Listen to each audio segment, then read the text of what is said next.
If you've ever seen the movie A Christmas Story, you know there's a scene where a group of kids dare Flick to stick his tongue on a frozen flagpole. He accepts the challenge, but you can tell he's pretty nervous about it. Reluctantly, he inches toward that pole, tongue out. He hesitates, then he boldly presses his tongue to the pole. And at first, everything seems okay until he starts yelling, "Stuck, stuck." And stuck is exactly how I've been feeling as I accept the challenge of rewriting my second book. Because, like Flick, I'm accepting this challenge even though between you and me, I'm pretty nervous about it.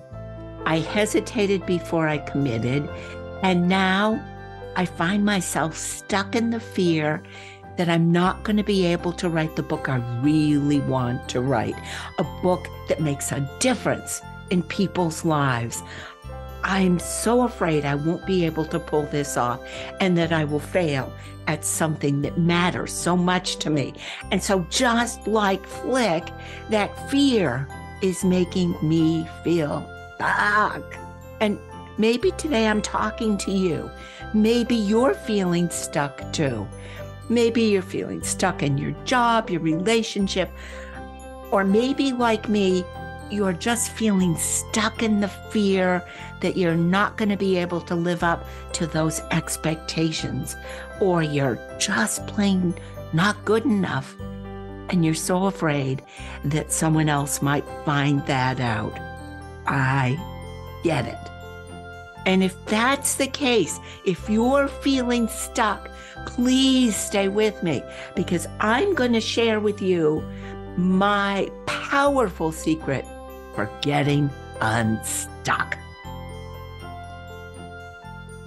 When I was younger, I had absolutely no problem winging it. I really didn't bother with maps. I'm terrible at reading maps. And besides, I could always just stop and ask for directions. And that's what I did. I stopped all the time. But stopping made me late. And while being lost didn't bother me at all, being late made me feel guilty and anxious. I hate being late. I hate knowing there are people waiting for me. Boy, it makes me feel so guilty. And to be honest, I didn't bother to plan ahead. I always thought planning was a waste of time. It would stifle my creativity. I wanted to be open to the world of ideas and to let my creative spirit run free. And as a result, I had lots of ideas and I was great at starting things, but finishing was quite a different story. I had a real problem following through. And honestly, I very rarely finished things I started. Being late and not finishing things not only made me anxious, they made me believe there was something wrong with me and that there was nothing I could do to make things better. Until I found the two things that changed my life: a GPS and a plan. The GPS came with my car, and talk about miracles. Once I knew I could count on that GPS to get me where I was going, I was almost always on time. It was such an easy fix. Getting a plan was a little more complicated. I was working with a business coach. I was nervous about tackling a big project. And she said, what you really might want to consider doing is making some kind of a plan. And I immediately told her, I am not a planner. I am not a business person. I'm a creative. I need to be spontaneous and open to new ideas. And a plan would just hold me back. But this woman was patient and consistent.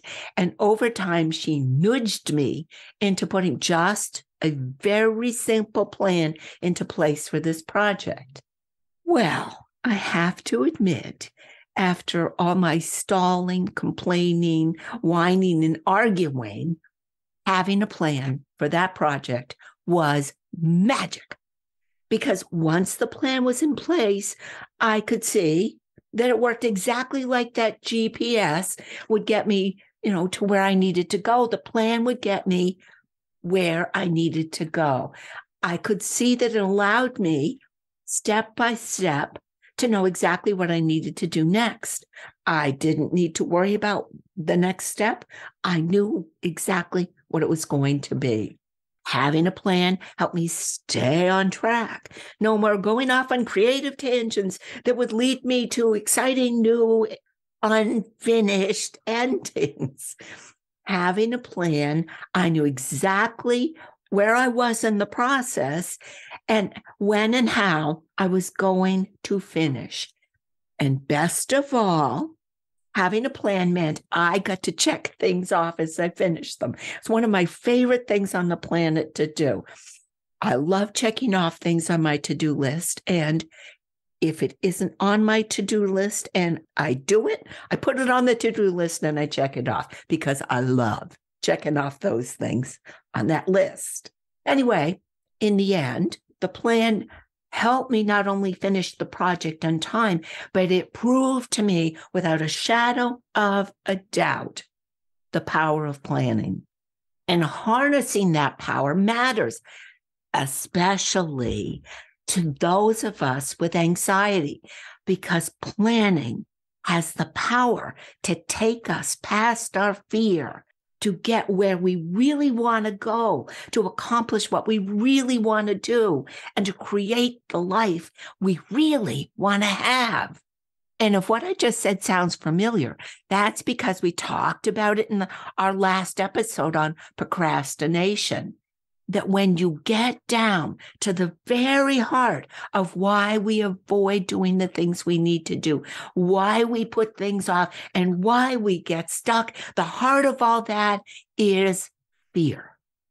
And if, like me, you're good and ready to get unstuck from that fear, here are the 4 steps to creating and following a plan.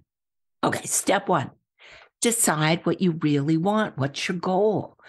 In my case, I really want to create a book that connects with people like me, people who know what it's like to be anxious all the time, people who feel somehow that anxiety is their fault and that anxiety means they're not okay. There's something wrong with them. And I want every single one of us to know that we are okay, just the way we are.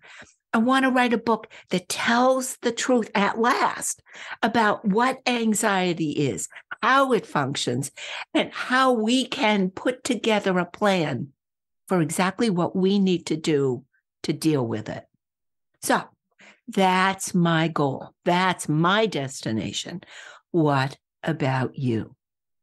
What's your goal? What do you want? A better job, a more fulfilling relationship, a better place to live, to feel more comfortable in social situations, to get on an airplane without being terrified. Maybe, like me, you just want to stop being afraid all the time. Whatever your goal is, go ahead and say it out loud. Imagine it. Visualize it, own it. Know from this moment on, that goal is yours. It already exists. And all we have to do is take the next step right now and to use our own internal GPS to map out the route to get it.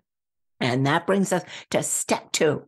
And that is to get out your metaphorical GPS and use it to find the very best route to reach your goal. And how does this work? Simple. First, sit down, take a few minutes, make a list of all the things you need to get done to reach your goal. And just stream of consciousness, get it out, write it down, cover the page. I need to do this and this and this and this. Once you have all of those things you need to get done, put the to-dos in order. What do I need to do first, second? Just put them first to last in the order they need to be done. That list is your route. That's the route you're going to take to get to your goal. That's the route, but there's still a couple of questions you need to consider while we're still in the route planning stage. First of all, do you have a deadline? If so, you're going to need to incorporate a timeline into your plan, a schedule for when and how to get things done. All right. And if you're like me and there is no deadline, I suggest that you set a deadline for yourself. I know from really unhappy personal experience, if I don't have a deadline, I get off track. I wind up feeling lost and stuck, and I wind up not finishing. So for me, if there isn't already a deadline, I set one. Do what works for you. The second thing is to consider is who else that you need to include in creating this plan. If you're not tackling this goal on your own, it's really important to include everyone who's involved into the planning process. It's better to do it in the planning so you don't have to stop along the way and iron out any potential miscommunications or disagreements now. Settle them now, and then the road ahead will be clear. Okay, step 3. We've mapped out the route. Step 3 is all about taking baby steps. Baby steps are going to make this trip or journey feel manageable. So, how do you create baby steps? Simple. You break this journey down into the smallest, non-scary steps possible. And I mean small and non-scary. Here's the secret. If you have a single nervous thought about any one step, it's too big. Make it smaller. Take me, for example. I do not have to write the entire book all at once. Just the thought of it makes me a little nervous. But what I can do or could do is maybe think about tackling a section at a time, a chapter, a page, or maybe, and this feels a lot better, maybe just a paragraph at a time.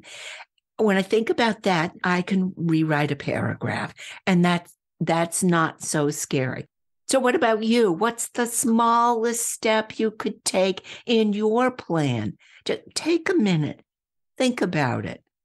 What's next on your list? Are you nervous about it? Are you avoiding it?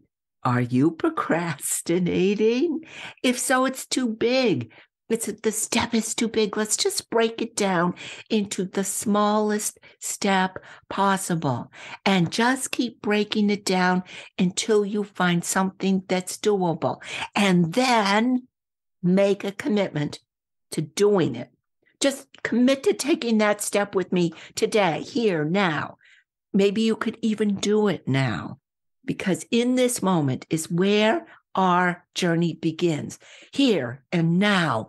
With one small step, we are on our way, which brings me to step 4. Now that we're on our way to the goal, going forward, making progress, the 4th and final step is to be ready and able to do some rerouting. You know, when you come up to some slowdowns or road closures, your GPS reroutes.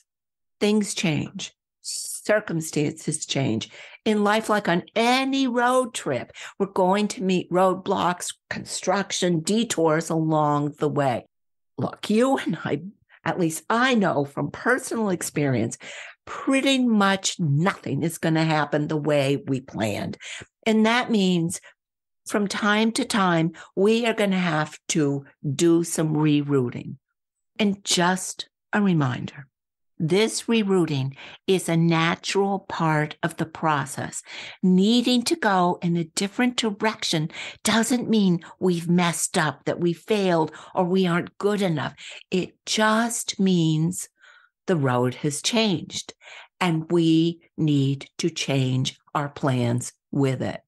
You know, if you've ever taken the wrong turn or gotten completely off course, which I do all the time, my GPS does not judge me. Thank goodness. No, No judgment. It just spins and announces rerouting, rerouting.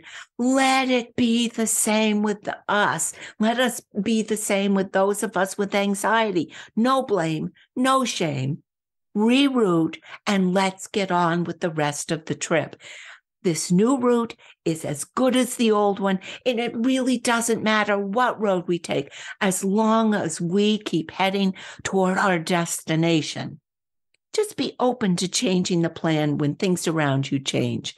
And to reroute, all you have to do is exactly what the GPS does. Figure out where you are, figure out where you want to go, then map out the best route between those two places. And once you have that new route, break it down into small, small steps and get back on the road. You know what? The more we do it, the better we're going to get at removing roadblocks. So there you have the 4 steps to creating a powerful plan that will get us unstuck no matter what the challenge, even getting your tongue stuck on a frozen flagpole. Believe it or not, there's actually a plan for that, really. If you ever get your tongue stuck on a frozen flagpole, here's what you do.